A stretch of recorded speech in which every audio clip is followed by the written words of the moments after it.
அன்பார்ந்த நண்பர்களே, 10ஆம் வகுப்பு படித்து ஆர்மியில் சேர்ந்தால் ஒரு இராணுவத்தில் அதிகாரியாக முடியுமா? இதுதான் கேள்வி. அதாவது 10ஆம் கிளாஸ் படிச்சுட்டு ஆர்மியில் சேர்ந்தால் இராணுவத்தில் அதிகாரியாக முடியுமா? நீங்கள் ஆர்மியோ நேவியோ ஏர்ஃபோர்ஸில் எதில் சேர்ந்தாலும் முடியும். எப்படின்னா, ஆர்மியில் ஸ்பெஷல் கிளாஸ் சர்டிஃபிகேட்னு ஒன்று இருக்குது. அதே மாதிரி ஏர்ஃபோர்ஸில் கார்பரல் எக்ஸாம் ஒன்று இருக்குது. அதே மாதிரி நேவிலையும் எக்ஸாம் இருக்குது. இந்த எக்ஸாம் பாஸ் பண்ணால் it is equal to 12th standard. இதுக்கப்புறம் 2 வருஷம் சர்வீஸ் இருந்தால் நீங்கள் ஆர்மி கேடட் காலேஜ் அதில் படித்து நீங்கள் அதிகாரி ஆகலாம். ஜெய் ஹிந்த், வாழ்க வளமுடன். இதற்கான பயிற்சி எங்கே பெறுவதுன்னு கவலைப்பட வேண்டாம்.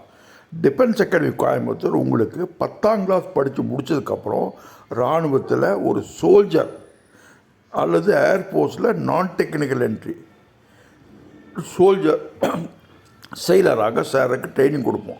இந்த ட்ரைனிங் 1 வருடம் கொடுக்கப்படும். அதற்கப்புறம் நீங்கள் ஆர்மி நேவியில் ஏர்ஃபோர்ஸில் சேர்ந்துட்டா அங்கே போய் நீங்கள் 2 வருஷம் சர்வீஸ் பண்ணதுக்கப்புறம் இந்த பரீட்சை எழுதலாம். அதாவது நான் சொன்ன மாதிரி ஆர்மி ஸ்பெஷல் கிளாஸ் சர்டிஃபிகேட் அல்லது கார்பரல் என்ட்ரன்ஸ் எக்ஸாமினேஷன், அதே மாதிரி நேவியில் எக்ஸாம் இருக்குது. இந்த எக்ஸாம் முடிச்சுட்டா you will be considered 12th standard. அதுக்கப்புறம் ஏசி அப்பியர் பண்ணுங்கள். We give the training. Call me இந்த கிவன் நம்பர்.